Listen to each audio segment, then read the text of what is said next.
Hello viewers, স্বাগত জানাচ্ছি Belal language স্কুলে। আজকে আমরা কিচেন বা রান্নাঘরে ব্যবহৃত কিছু ইংরেজি সেন্টেন্স এর বাংলা অর্থ সহ জানব, যেগুলো সাধারণত শুধু কুকিংয়ে ব্যবহৃত হয়। অর্থাৎ আজকে আমরা কুকিংয়ে ব্যবহৃত ইংরেজি সেন্টেন্সগুলো জানব, তারপর ধারাবাহিকভাবে একে একে কিচেনে ব্যবহৃত সবগুলো সেন্টেন্স ইংরেজি বাংলা সহ জানব। তাহলে চলুন আজকে শুধু কুকিং বা রান্না করার সময় যেই ধরনের সেন্টেন্সগুলো ব্যবহার করা হয় সেই সেন্টেন্সগুলো জেনে নিই। এখানে লিখে আছে cooking English sentences or sentences which is used at the time of cooking.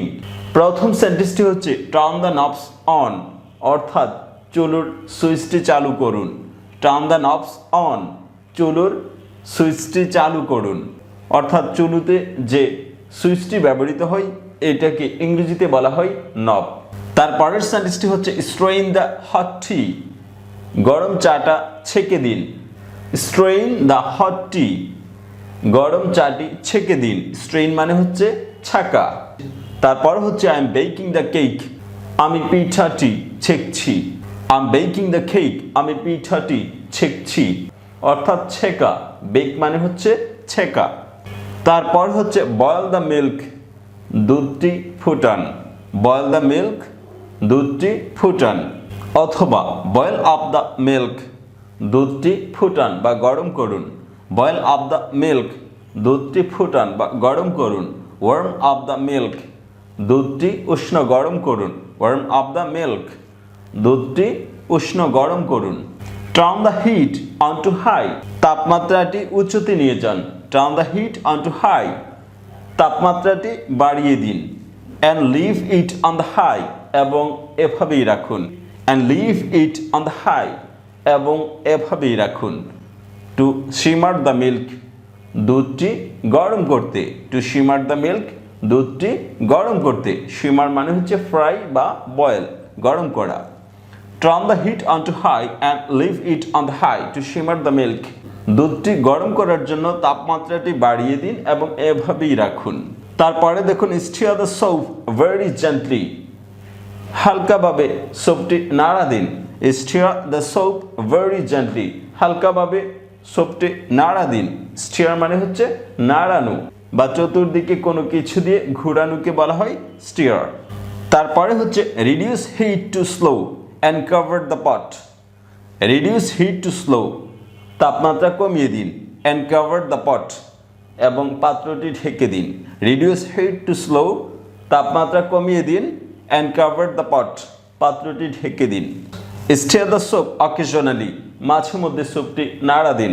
Stair the soap occasionally, মাঝে মধ্যে স্যুপটি নাড়া দিন। অথবা স্টিয়ার দ্য সোপ কনস্ট্যান্টলি, স্যুপটি নেড়ে যান। স্টিয়ার দ্য সোপ কনস্ট্যান্টলি, সোপটি নেড়ে যান মানে একটানা নাড়তে থাকুন। আর অকেশনালি মানে হচ্ছে মাঝে মাঝে নাড়া দিবেন। তারপর হচ্ছে remove the chicken to plate, চিকেনটা উঠিয়ে প্লেটে নিন। Remove the chicken to plate, চিকেনটা উঠিয়ে প্লেটে নিন। অথবা remove the pan from heat, চুলা থেকে কড়াইটি উঠিয়ে নিন। Remove the pan from heat, চুলা থেকে কড়াইটি উঠিয়ে নিন। তারপর হচ্ছে স্কিম অফ দ্য ফ্যাট, চর্বিটা উঠিয়ে ফেলুন। স্কিম অফ দ্য ফ্যাট, চর্বিটা উঠিয়ে ফেলুন। অর্থাৎ রান্না করার সময় তরকারির উপরে যে ফ্যাট, তৈল বা চর্বি উঠে, এইটা চামচ দিয়ে উঠিয়ে ফেলাকে বলা হয় স্কিম অফ, উঠিয়ে ফেলা। স্কিম অফ দ্য ফ্যাট, চর্বিটি উঠিয়ে ফেলুন। স্কিম অফ দ্য অয়েল, তেলগুলো উঠিয়ে ফেলুন। I added 2 teaspoons of salt, আমি 2 চামচ লবণ দিলাম। অ্যাডেড মানে হচ্ছে যোগ করা, আর এখানে হবে দিলাম। তারপর হচ্ছে check the taste of soup if it needs salt or pepper, সোপের মজাটা দেখুন। If it needs salt or pepper, লবণ অথবা মরিচ লাগবে কিনা। Check the taste of soup if it needs salt or pepper, একটু সোপের মজাটা দেখুন এবং লক্ষ্য করুন মরিচ বা লবণ লাগবে কিনা। ইফ এর পর আপনি এস দিলেও পারেন, না দিলেও সমস্যা নেই। তারপর হচ্ছে the milk may boil over, দুধটি মনে হয় বেশি গরম হয়ে গিয়েছে। The milk may boil over, দুধটি মনে হয় বেশি গরম হয়ে গিয়েছে, অথবা the milk is boiling over, দুধ বেশি গরম হয়ে যাচ্ছে। The milk is boiling over, দুধ বেশি গরম হয়ে যাচ্ছে। তারপর হচ্ছে টার্ন ডাউন দ্য হিট, তাপমাত্রাটি কমিয়ে দিন। টার্ন ডাউন দ্য হিট, তাপমাত্রাটি কমিয়ে দিন।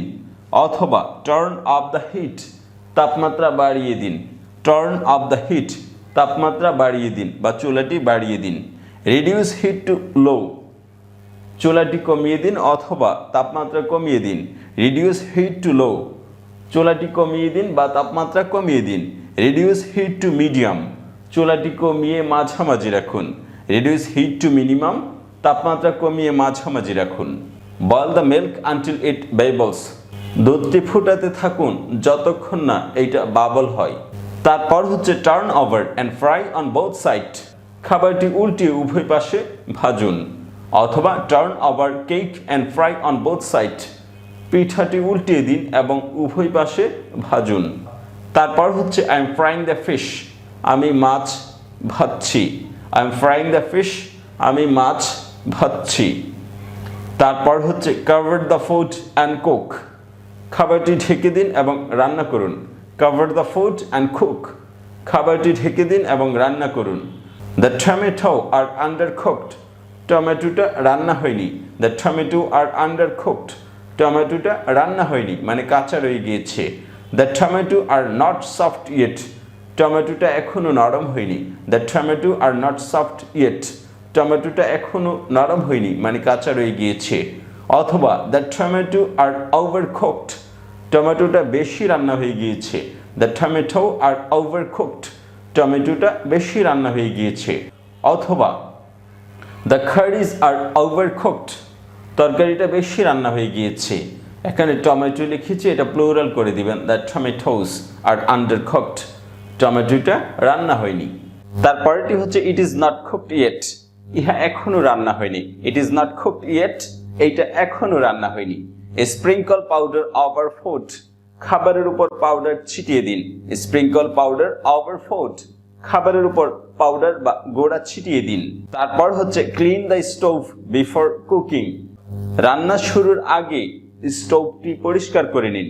Clean the stove before cooking, রান্না শুরুর আগে স্টোভ বা চুলাটি পরিষ্কার করে নিন। তারপর হচ্ছে ইট ইজ কুকড নাও, ইহা এখন রান্না হয়ে গিয়েছে। ইট ইজ কুকড নাও, ইহা এখন রান্না হয়ে গিয়েছে। তারপর হচ্ছে কভার ইট হোয়াইল কুকিং, রান্নার সময় ঢেকে দিবেন। কভার ইট হোয়াইল কুকিং, রান্নার সময় ইহা ঢেকে দিবেন। তারপর হচ্ছে সার্ভ দ্য হট ডিশ, গরম গরম খাবার পরিবেশন করুন। সার্ভ দ্য হট ডিশ, গরম গরম খাবার পরিবেশন করুন। তারপর হচ্ছে you need to set the temperature, তাপমাত্রাটি ঠিক করে দিবেন। You need to set the temperature, তাপমাত্রাটি ঠিক করুন মানে রান্নার শুরুতেই তাপমাত্রা ঠিক করে নেবেন। ডোন্ট ওভার কুক, বেশি রান্না করবে না। ডোন্ট ওভার কুক, বেশি রান্না করবে না। Boil till the milk is thicken, যতক্ষণ পর্যন্ত দুধটা গাঢ় না হবে ততক্ষণ পর্যন্ত তাকে সিদ্ধ করবেন। Boil till the milk is thicken, যতক্ষণ পর্যন্ত দুধটা গাঢ় না হবে ততক্ষণ পর্যন্ত তা ফুটাতে থাকবেন। এভাবে আমরা কিচেন বা রান্নাঘরে কুকিং করার সময় যতগুলো ইংরেজি সেন্টেন্স ব্যবহার করা যায় সবগুলো বাংলা অর্থ সহ জেনে গিয়েছি। ভিডিওটি সম্পূর্ণ দেখার জন্য ধন্যবাদ। যদি আমার এই ভিডিওটি ভালো লাগে তাহলে আমার এই চ্যানেলটি সাবস্ক্রাইব করে এই চ্যানেলের সঙ্গেই থাকবেন। ভালো থাকবেন। Bye bye.